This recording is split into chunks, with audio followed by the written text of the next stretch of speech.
Hello, this is a video that I'm making to show the Reclaim Oracle, which I just received a few days ago. I'm so excited about, but I'm specifically making this video for a few of my friends who are trying to expand their Oracle card collection and are trying to decide what kind of deck they want.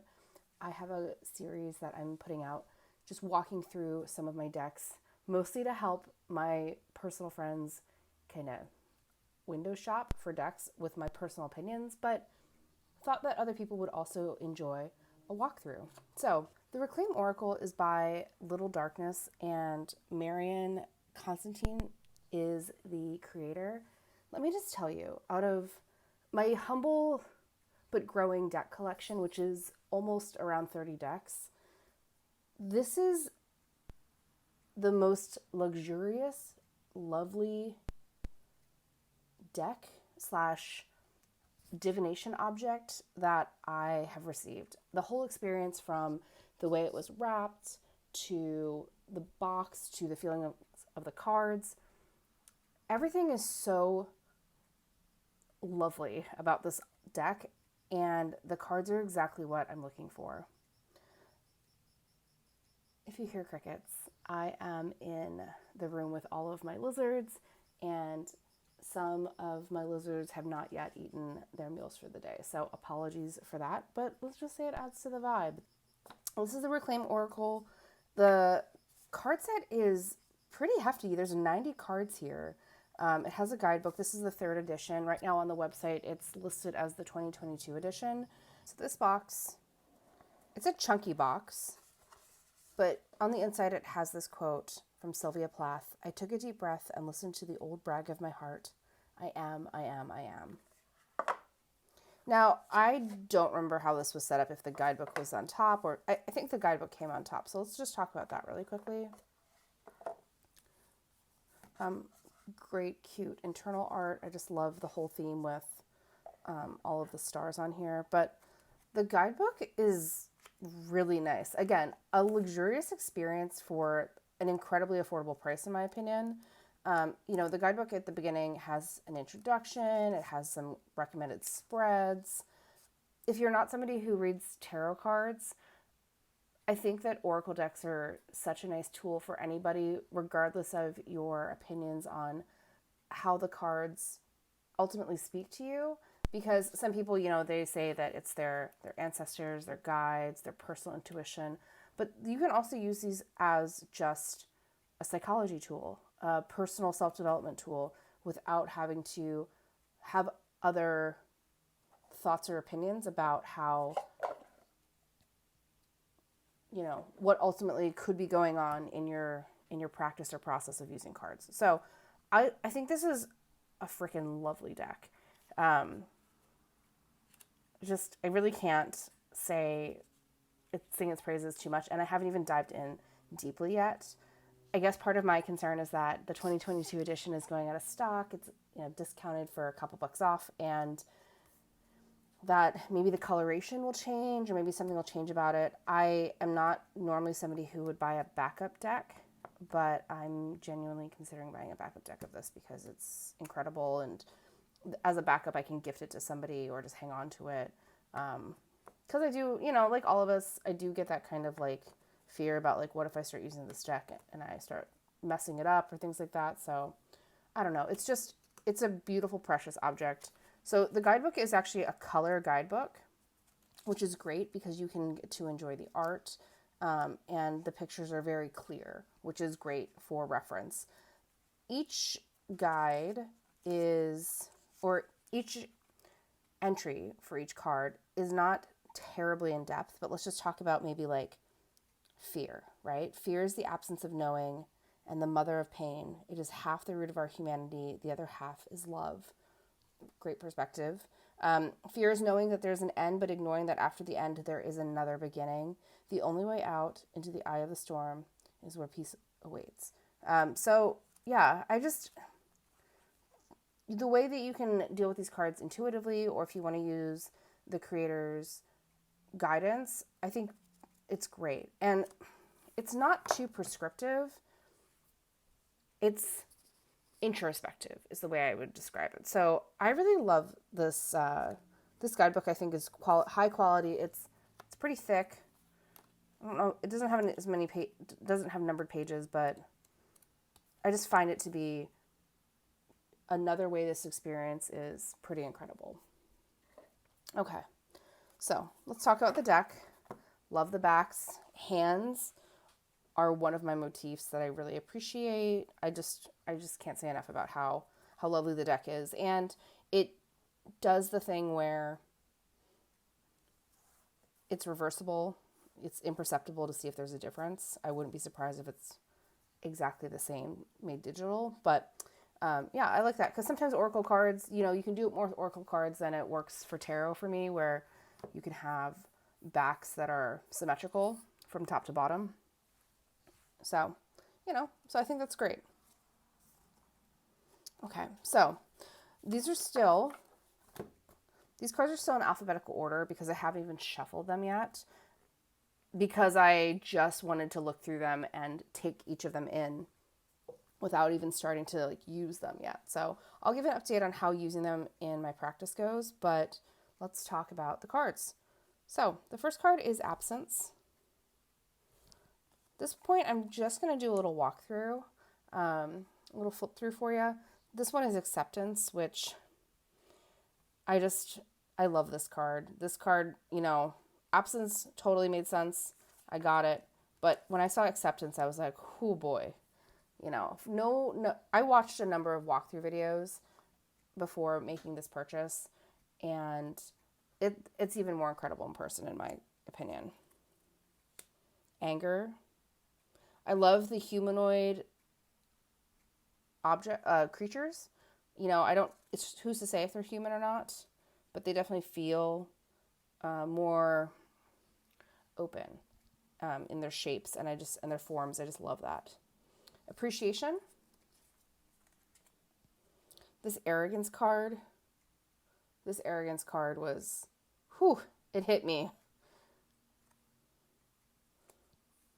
Attachment. Look at the objects that this person is kind of reaching for in the attachment. I just find so interesting and automatically help me ask the question of like, what am I hanging on to that maybe I don't need to have such a tight hold, or I can let go of. Belonging. This betrayal. We've all felt this before. This has been us at multiple times in our life, I'm sure. Blame. Boredom.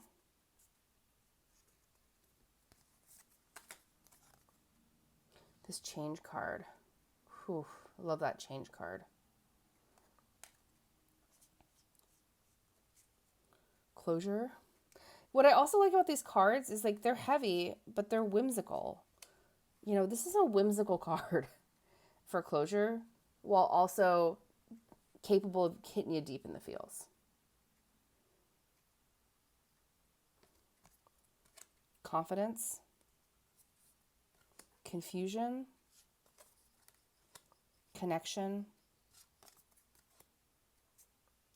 Control. This control card. This also feels like me. I'm sure it feels like many of us. Courage. This courage card has tarot strength card vibes to me, and so I like it in many other ways as well. Criticism.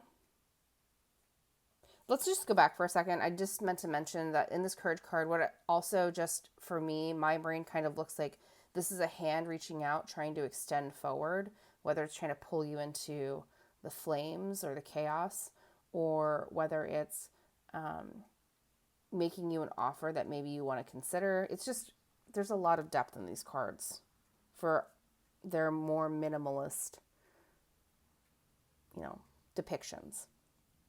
So I already showed criticism, curiosity,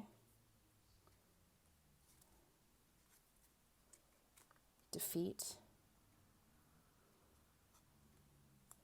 denial. This denial card desire, despair. And imagine being able to pair these two things. Imagine pairing these two cards together. You know, you do a reading and you pull these two cards. Like, you can draw so much out of having more than one card in the pull.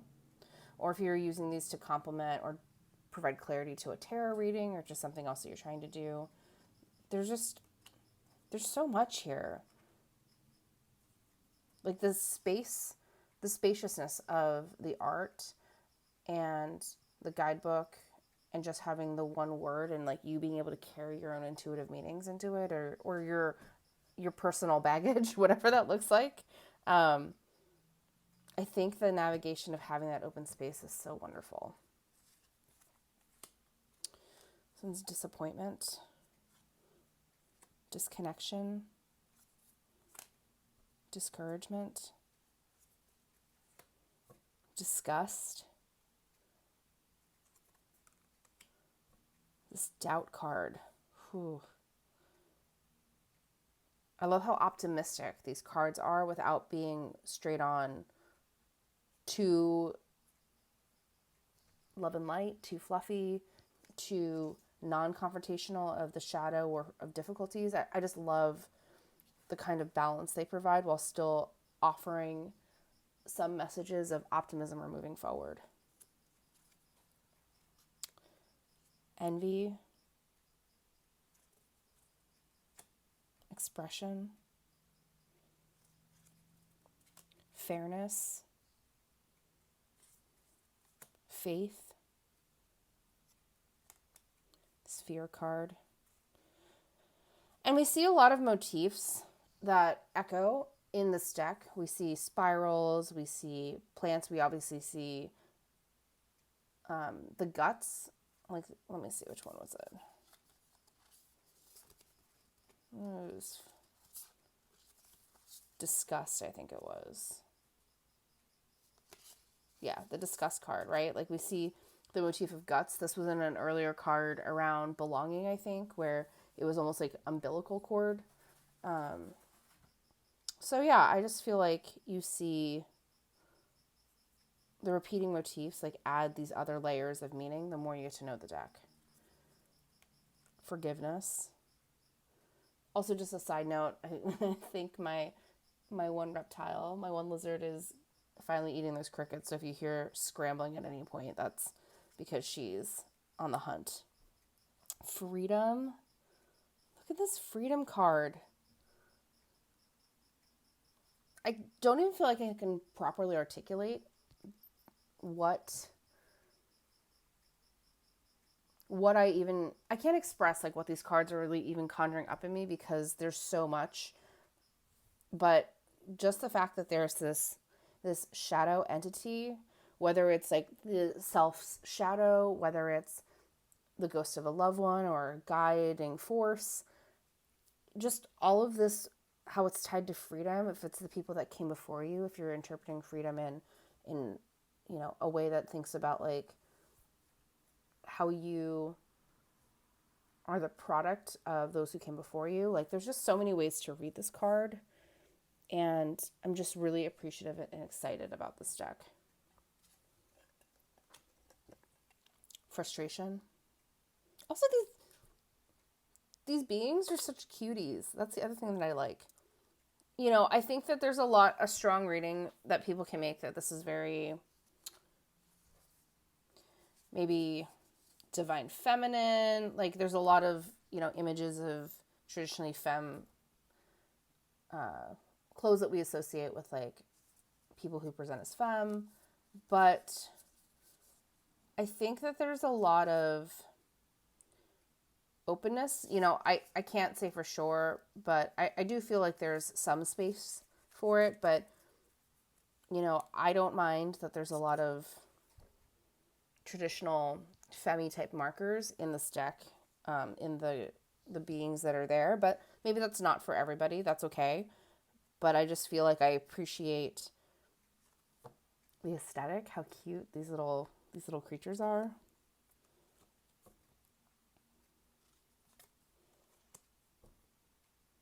Oh, I didn't say that these ones are. So we got grief, guilt, this guilt one, whew, hate, hope, humiliation, humility, impatience, inhibition,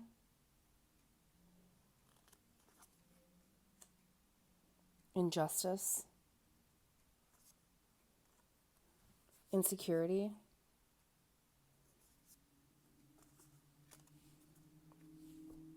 integrity card. I love this integrity.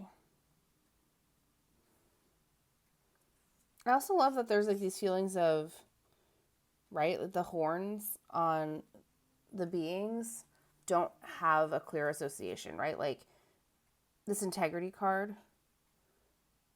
you know, maybe some people would interpret the horns as being devilish, trickstery, you know, malicious, in other types of settings, but I almost don't even notice them. I think that they're just adorable little features, just aesthetic choices.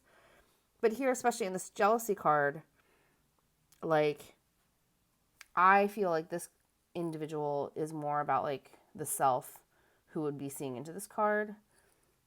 But maybe in jealousy, we see ourselves as this more aligned with this being, hanging on to whatever this is. I think there's a couple ways to read it, and I just like that. Joy, kindness, limitation, this loneliness card, loss. This loss card, I'll admit, is one that feels almost out of place from the other ones. Maybe this is just me projecting, but in the way that it's positioned in the space, I feel like your brain kind of puts together the idea of human hair in the negative space of this individual's head, and this literal ghost, right? Like this is what a card that feels like it's representing human individuals, that feels different than other cards. And that's okay. Like, that's totally great. It's just something that I feel like it's interesting to point out, especially if you look at this one, just feels more literal than this one. But this is loss and this is love. I will also point out, like, my hands they're not greasy, but they're, you know, I have oil, my natural oils on my hands, I would say. And so, you know, they wipe pretty clean. They don't show too many fingerprints the way that some dark cards do. So the cardstock, there's a part of me that's like, is this a mix of paper and plastic? Are these maybe just even plastic cards? They're so firm and they feel plasticky. If they are plasticky, you know, that's not normally my vibe, but I do feel like it will lend to the longevity of these cards, and it gives that luxurious feeling, honestly. I also just feel like I'm really messy. Right off screen, I have 2 beverages because I could not bring all 4 of my beverages onto this table. And, you know, I'm not mad about a plastic card, especially after getting a vintage deck recently. I bought my first vintage decks, 2 in an order, and one of the cards had water damage on it, and that's okay. It's an object that was used by a real human person, but it just made me think about how appreciative I am that these decks might be a little sturdier than what I might come to expect. So here we have love, lust. This lust card is lusty and lovely and wonderful, in my opinion. Passion, patience, peace, perseverance, power. I have to say, you know, I'm not usually like a big, like, let's get a tattoo about every little thing, but, you know, I like tattoos. I have tattoos.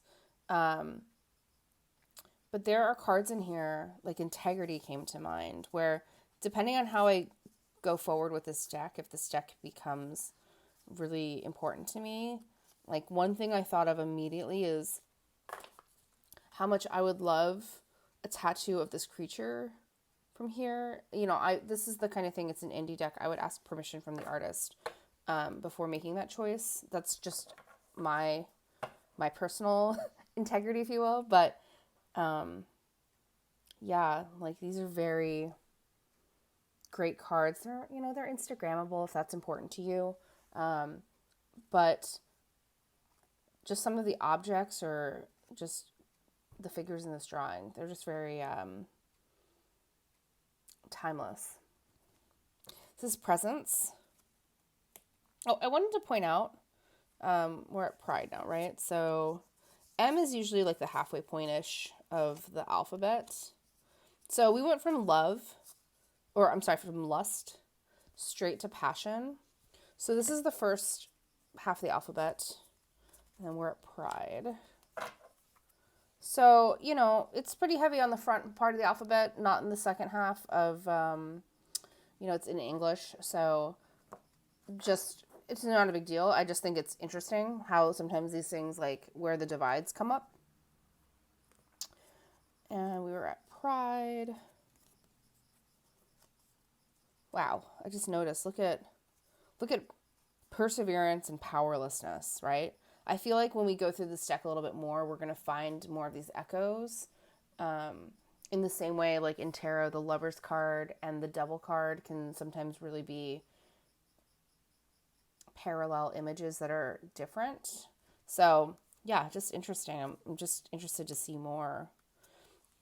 Similarly, like one of the cards that had the little individual with this one with the antenna, like if this individual is somewhere else in the deck, I'd be curious to see where that is. That's something that I learned to look for after watching the 3 Fat Readers stream of going through the Druid craft and seeing like where some of the figures were repeated. That was super interesting to me, and now I look for that more. Presence, Pride, Protection, Purpose. Why the purpose is keeping a secret, maybe? I don't know if they're thinking or keeping a secret, but just interesting. Worth pondering, right? Rage. Regret. Rejection. Whew. Release. Resentment. Resilience. Respect. Revenge.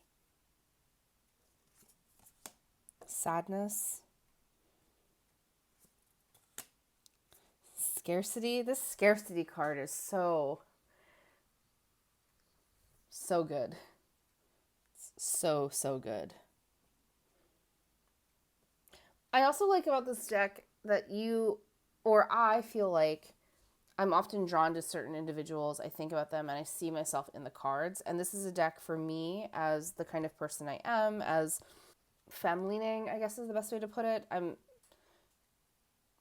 I feel like I see myself in this deck. I can understand how other people could not see themselves in this deck. So, you know, especially being a non-white person, it just has more openness to me with the limited color palette, and I just really appreciate how this deck is set up and how it's going to fit into my collection. Security. Shame.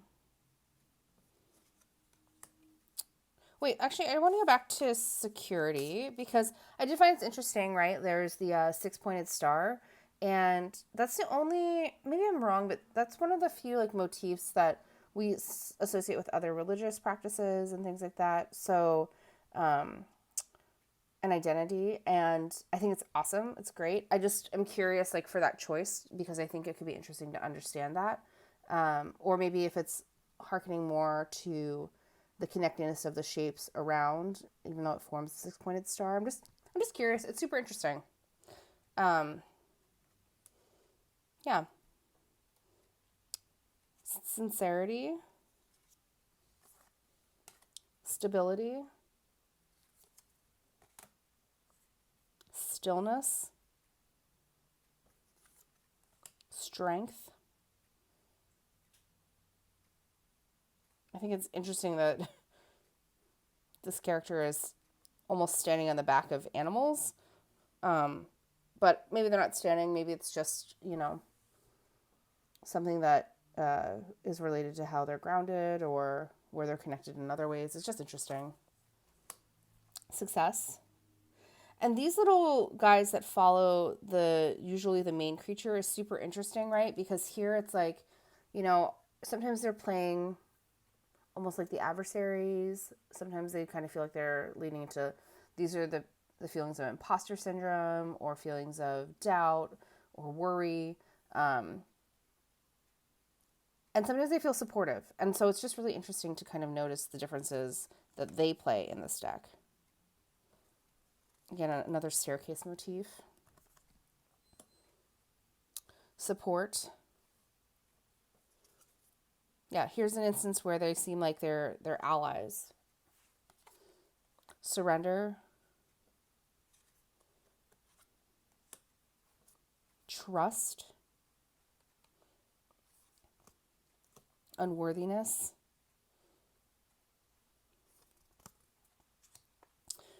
This validation card. I love it. Wealth. One of the most literal, interesting that there's a ghost, another really literal card compared to some of these other ones we've seen that are like, figures and gestures that are less literal. And then the last card is worry. Another spiral motif. So, yeah, that was a walkthrough of the Reclaim Oracle. Let's shuffle this for the first time.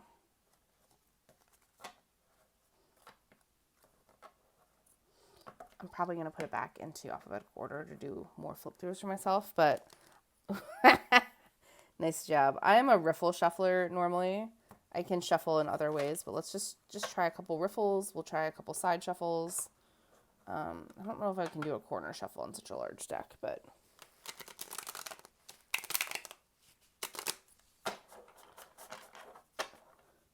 it's a little hard to get your hands around. I have smaller hands, so that might be just something to be aware of. You might have to shuffle it in two sides because there are 90 cards.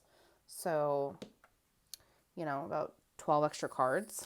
And the card stock or whatever the cards are made of seems to be thicker, like plastic. And they're brand new, so they're just harder to shuffle when they're new, in my opinion. But, you can do a riffle shuffle on this, I think, and do it quite successfully. I don't know if it's going to bow over time, so I'll report back. This is on me that I'm doing such a bad job of riffling. It might be partially because the cards are a little bit, the stack is so thick, but yeah.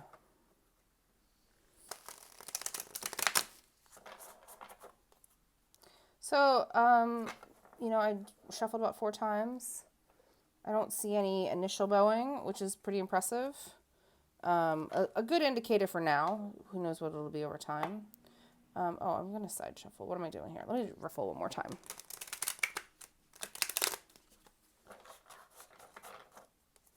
Okay. So I'm terrible at side shuffling. I do the wiggle method, essentially, which is you put the decks together, you kind of wiggle them together to try to get them into different spaces. I'm trying to practice getting better on, I forget what it's called, but when you just like go boom, boom, boom. But to me, I just find it's not as satisfactory of a shuffle. So I really prefer this wiggle method a little bit more. I don't know if it contributes to worse wear over time with cards. I honestly have no idea, but I do feel like you're at least not throwing the cards down on top of each other. So I feel like it can't be worse on the edges. I think you can side shuffle this. Again, I have small hands, so 90 cards is kind of a lot, but I also feel like oftentimes with Oracle decks, when they're less than 78 cards, it's unsatisfactory. 52 is the minimum in my opinion, because I'd like to have at least a card a day, or I'm sorry, a card a week. In an Oracle deck, I'd like to have that option. That's my opinion, but when an Oracle deck is like only 40 cards, it's kind of like, all right, I don't know if that works for me all the time, but yeah, this deck, especially because it's really tying to like emotions and feelings that we often encounter, I just feel like this deck is awesome. Okay, so side shuffling seems fine. Let's see if I can corner shuffle it. I think,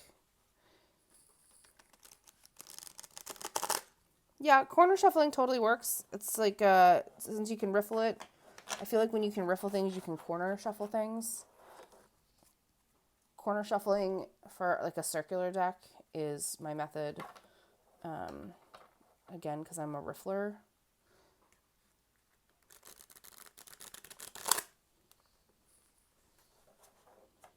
Oh, that was my fault. I think that was my fault. I mean, again, the deck is huge. So, could you imagine? Could you imagine if I was, you were paying me money in an in-person event, and I was just like doing a terrible job? I think that'd be funny. All right, let me try corner shuffling one more time.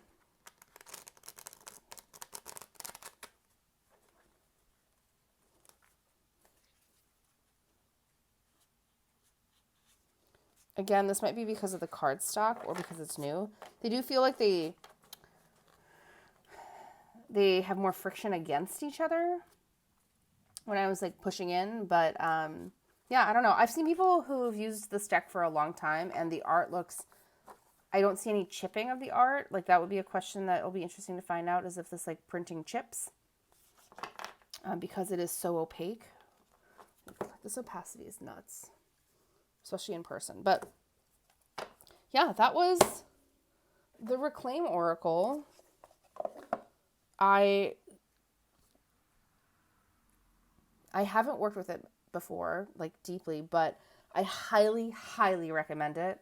There's a couple other decks for my friends who I'm trying to help them find a deck that might work for them that I'd recommend them to see too, specifically Outgrow Yourself, which I'm going to be showing next, as well as the Kim Krim's Archetypes. Oh no, what happened here?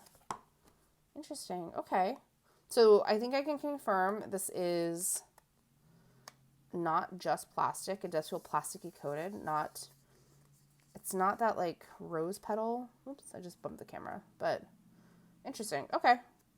Not, to be fair, I'm doing a terrible job of shuffling this deck for the first time, but I'll keep you all posted when I do a more in-depth look of how I'm using this in the future. I will tell you how, where on the edges go. I do love that it's edged in black. So thank you so much, and stay tuned if you want to check out some other videos around tarot and oracle.